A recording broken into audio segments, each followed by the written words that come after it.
2장입니다. 2장 1절로 16절에서는 예수 그리스도의 복음을 통해서 모든 인생을 영생애로 부르시는 하나님의 의의 통치를 설명을 하고 17절부터 3장 20절까지는 유대인의 지혜를 드러내요. 율법의 의를 자랑하면서도 율법을 이루지 못하는 그런 유대인의 지혜를 지적해요. 근데 바울이 지혜를 지적하는 이유는 복음으로 초대하기 위해서죠. 그리고 율법의 의보다는 훨씬 더 위대한 복음의 의를 드러내기 위해서 율법의 의와 복음의 의를 비교하면서 설명을 하는 게 로마서예요.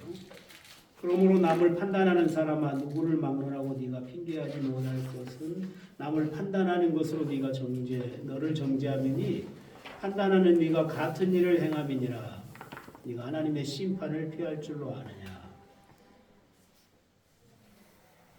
인생은 하나님을 알면서도 하나님을 반역했고 자신의 죄와 죄에 대한 형벌이 무엇임을 알면서도 하나님의 자리에 올라서 다른 사람을 판단하고 또 다른 사람을 향해서 긍휼을 베풀지 못했죠.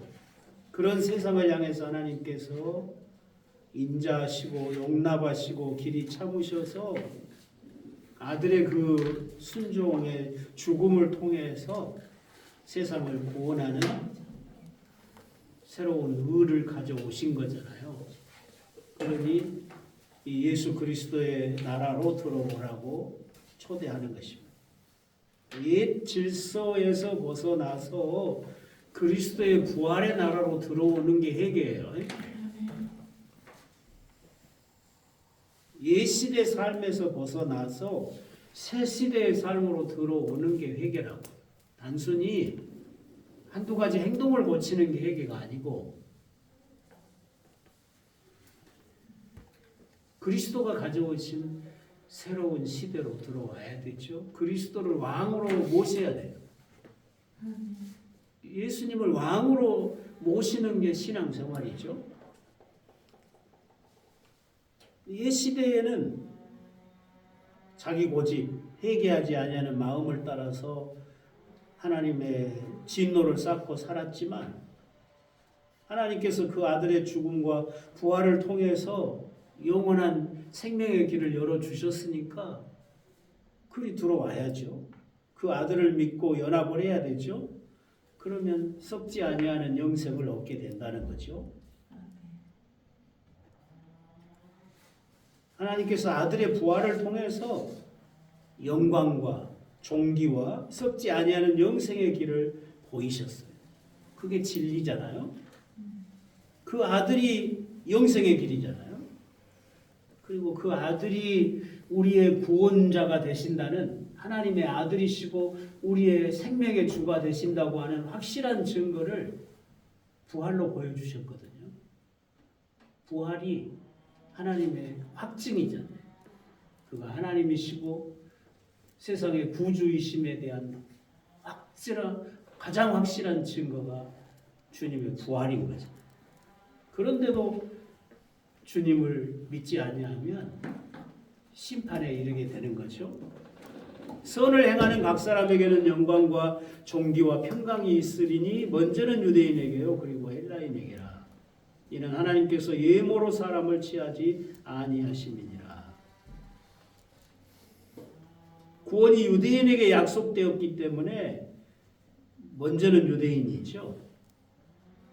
그러나 유대인에게 언약하신 것을 이루시고 이방인까지 그 구원에 참여할 수 있도록 구원의 문을 활짝 여신 거죠. 구약시대에는 아브라함의 혈통만 언약 백성이었잖아요. 그러니까 어떤 면에서는 구약시대는 사람을 예모로 취하신 거죠. 신약과 비교하자면 아브라함의 혈통만이 언약 백성이었고 아브라함 혈통 아니면 언약 밖에 두었잖아요. 그러니까 그런 점에서 예모로 취하신 거죠. 그러나 신약 시대는 예모로 취하지 않죠. 왜요? 유대인과 이방인을 구별하지 아니하시니까.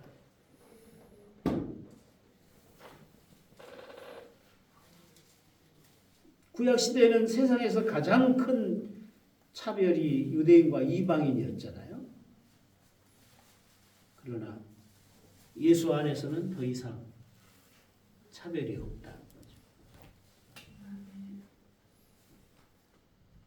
유대인이라고 해서 특별하지 않아요. 유대인은 예수 그리스도가 오시는 태반이 되는 것으로 사명이 끝난 거죠. 예수 그리스도가 오심으로 유대인의 사명은 끝난 거예요. 그러니 율법을 가졌던 유대인도 예수를 믿음으로 그리스도가 왕이신 나라로 들어와야 되고, 율법 없이 살던 이방인도 예수를 믿음으로 그리스도가 통치하는 세상으로 들어와야 된다는 거죠. 그게 구원이에요. 하나님께서 시내산에 오셔서 유대인들과 언약을 맺으셨잖아요. 그리고 열방의 장자로 제사장의 나라로 삼으셨어요. 그러니까 너희들이 나를 누리면서, 너희 하나님으로 누리면서 열방을 향해서 너희들의 하나님이 누군가를 보여주라고 말이에요. 그게 장자고 그게 제사장의 민족의 사명인 거잖아요. 그리고 그 백성을 성소로 부르셔서 번제단인 하나님의 식탁에서 하나님으로 더불어 먹고 마시는 그런 교제가 있게 하셨잖아요. 구약의 5가지 제사라는 게 하나님이 자기 식탁으로 자기 백성을 초대하심이에요. 하나님이 가나안 땅에서 얻게 하신 그 생명의 선물을 그들이 하나님의 식탁인 번제단으로 들고 와서 하나님께 먼저 드리고, 그리고 나머지를 성소에서 먹잖아요. 그게 예배예요. 하나님의 식탁에 앉아서 하나님으로 더불어 먹고 마심이 구약의 예배다. 그게 5가지 제사의 의미예요.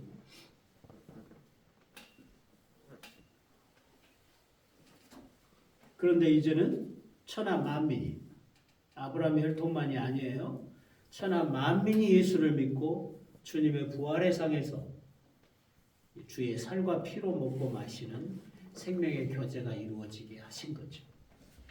그러니까 초대교회는 매주일 성찬식 하잖아요.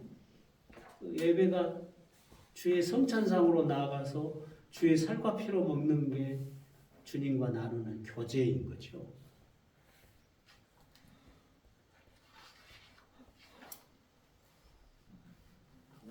부활하신 예수님이 이로부터 하늘의 성소, 영원한 하나님의 나라를 가지고 오신 거예요. 그래서 하늘과 땅이 하나가 되고 재림하시면 주의 보좌가 온전히 나타나게 될 것입니다. 우리가 복음을 전하면 그리스도의 나라가 확장되는 거죠. 복음이 들어가는 곳까지 하나님 나라가 임해요. 복음이 들어가고 예수님을 영접하는 곳까지 하나님 나라가 확장이 되잖아요. 그러니까 우리가 복음을 열심히 전해야죠. 그래야 주님 빨리 오시죠. 주님 빨리 오시면 안 되나요? 세상 좀 더 즐겨야 되나? 살아본 게 그 세상이 어떨까요? 주님 빨리 오셔야죠. 이 세상이 아무리 좋은들 그 주님 오시고 이루어질 새하늘과 새 땅에 하루만 하겠어요? 우리가 지금은 상상도 못하죠. 그 나라가 얼마나 영화롭고 좋을지. 그렇죠?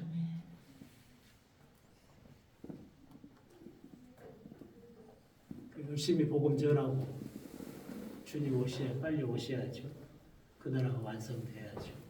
이 세상 나라가 주의 나라가 되도록 봉사하는 것이 우리의 사명이잖아요.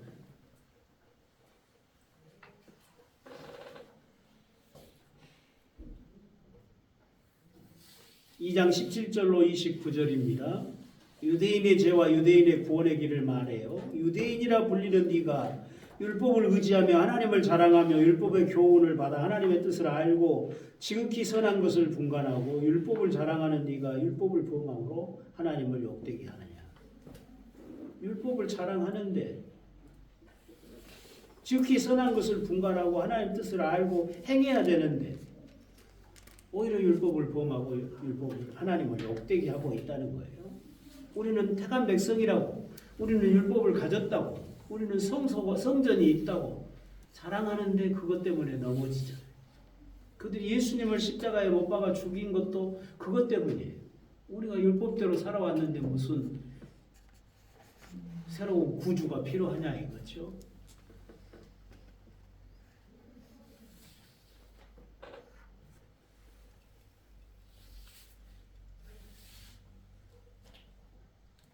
율법을 가졌다고 자랑을 하면서 율법을 지키지 아니함으로 하나님을 욕되게 하고 이방에 빛이 되지 못하고 하나님의 이름이 모독을 받게 했다는 거죠. 도둑질하지 말라고 가르치면서 도둑질하고 간음하지 말라고 하면서 간음하고 하나님이 우상을 가증히 여긴다고 말하면서 그들은 신전의 물건을 도둑질하는 식으로 율법을 지키지 않았다는 거예요. 물론 유대인 전부가 다 그런 건 아니죠.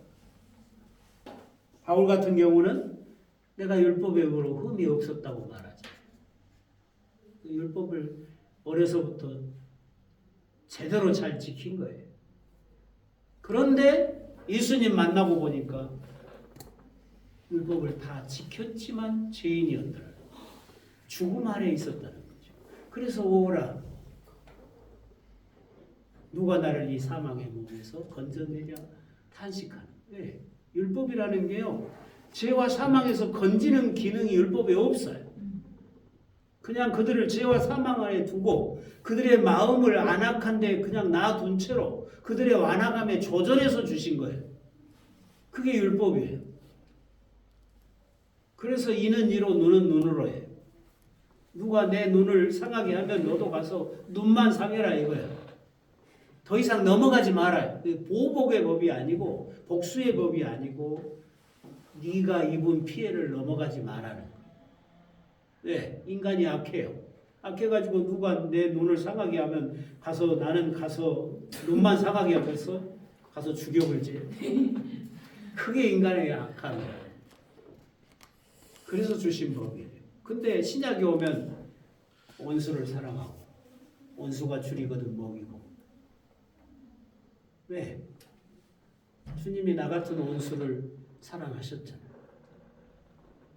내 죄대로 갚지 아니하시고 주님이 친히 내 모든 죄를 담당하고 십자가에 죽으셨잖아요.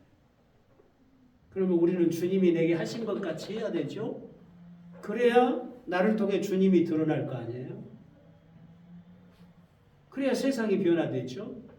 다른 사람이 나에게 잘못했다고 나도 가서 갚아주면 어떻게 우리를 통해서 주님 드러나겠어요? 우리를 통해서 세상이 바뀌겠어요? 안 바뀌죠?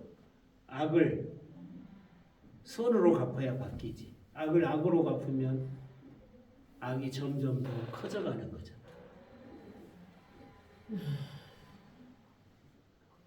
그러니까 우리 그리스도인들은 그리스도의 대리자예요. 그리스도로 옷 입었어요. 주님이 나에게 어떻게 하셨던가를 생각하고 나에게 잘못하는 사람들에게 대해서도 그 사람이 나에게 한 대로 하지 말고 주님이 내게 하신 대로 하라고 말이에요. 그게 그리스도인의 사명이에요. 근데 그게 쉬워요? 쉽지 않잖아요. 그 사람이 욕하면 나도 욕하고 싶고 그 사람이 나에게 해를 끼치면 나도 그냥 갚고 싶고 그게 인간의 죄성이란 말이에요. 근데 우리 믿는 사람은 그러면 안 된다는 거죠. 내가 저 사람을 어떻게 대할 것인가 결정할 때에 그 사람이 나에게 잘하면 나도 잘하고 그 사람이 나에게 잘못하면 나도 그냥 잘해줄 필요 없고 그럼 믿음으로 사는 사람이 아니요. 그 사람은. 그 사람이 나에게 잘못해도 나는 그 사람에게 선을 행해야 된다. 왜? 주님이 내게 그렇게 하셨으니까. 그래야 주님이 드러나질 거 아니에요. 그리고 우리가 누군가를 사랑할 때 여러분이 목회하면서 성도들을 사랑할 때도 그냥 인간적으로 사랑하면 안 돼요. 그 인간을 사랑하지 말라고. 주님을 사랑함으로 주님을 향한 사랑 때문에 그 사람에게 사랑을 베풀고 선을 베풀어야 돼. 그래야 그 사람이 나를 나중에 배신했을 때 내 가슴이 안 무너지는 거예요. 난 주님께 있잖아요.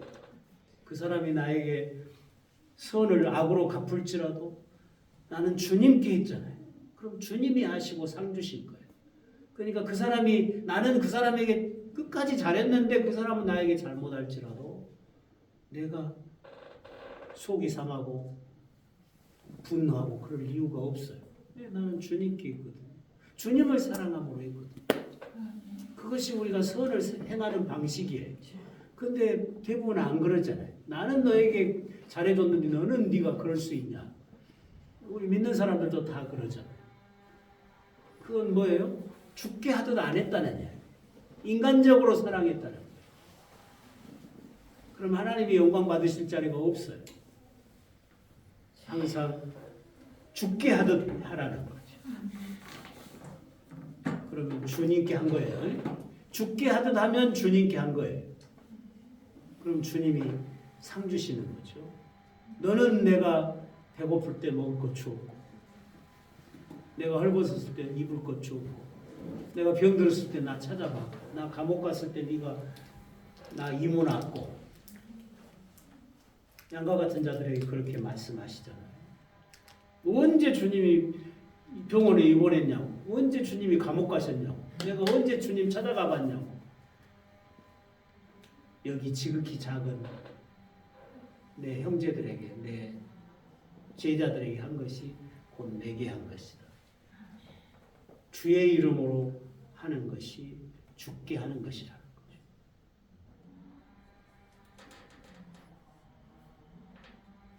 내가 주의 이름으로 누군가에게 선을 베풀면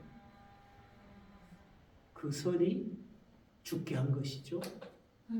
그 주님이 나에게 그 선에 대해서 반드시 상 주시잖아요.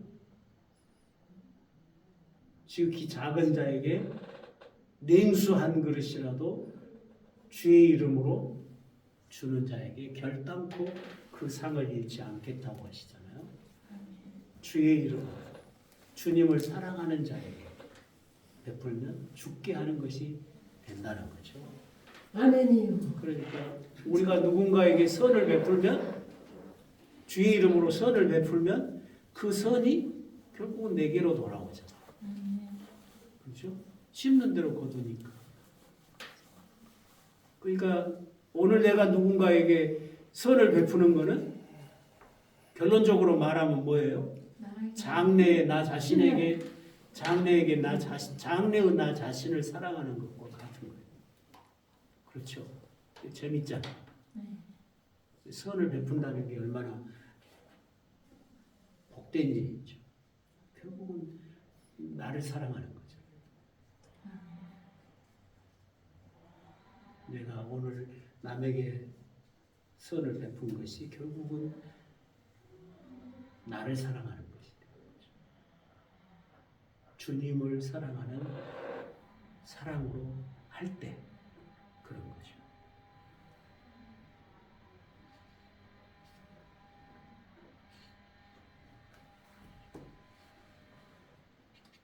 그래서 율법은 그 완성이 사랑이라고 했잖아요. 사랑. 그런데 유대인들은 율법을 자랑하면서도 그런 사랑이 없었던 거예요. 하나님께 받은 사랑을 기억하지 않는 거예요.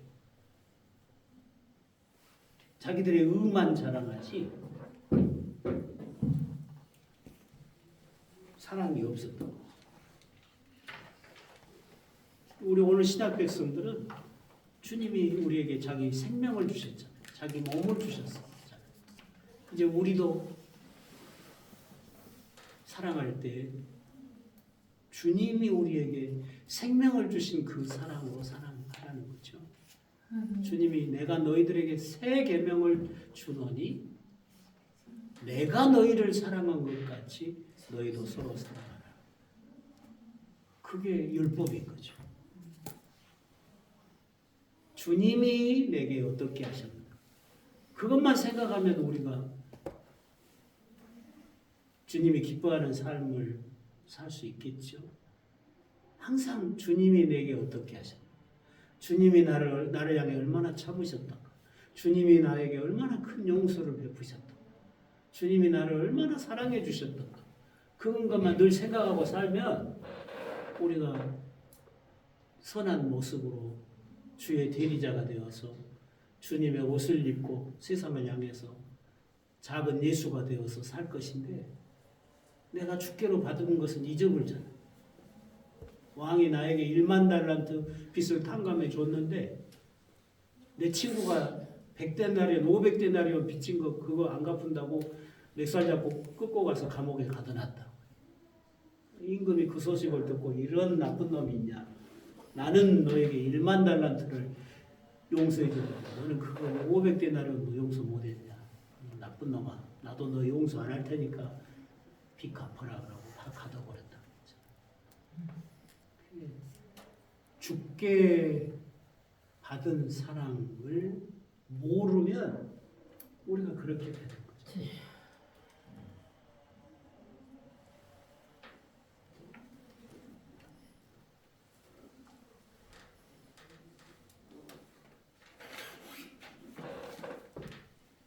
구원이라는 것은 내가 주님의 동역자가 되어서 주님과 함께 이 역사를 봉사해 가는 거예요. 이 역사를 경영해 가는 거예요.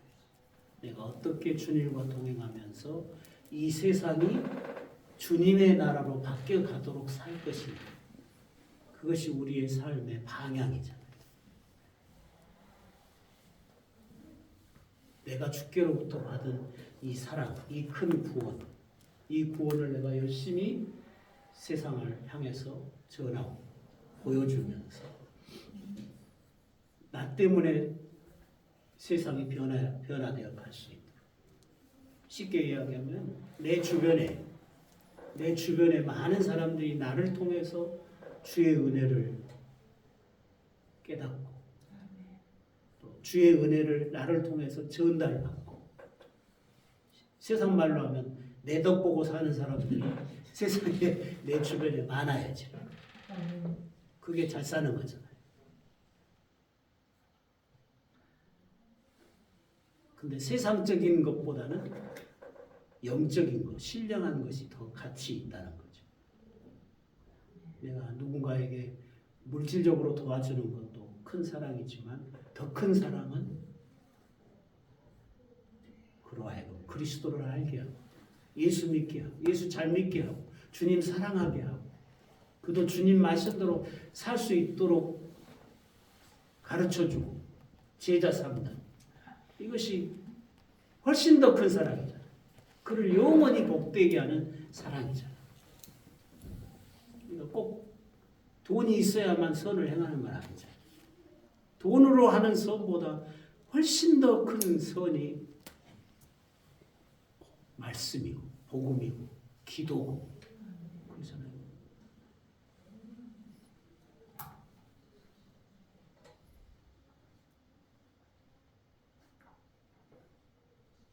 오늘은 거기까지 하겠습니다.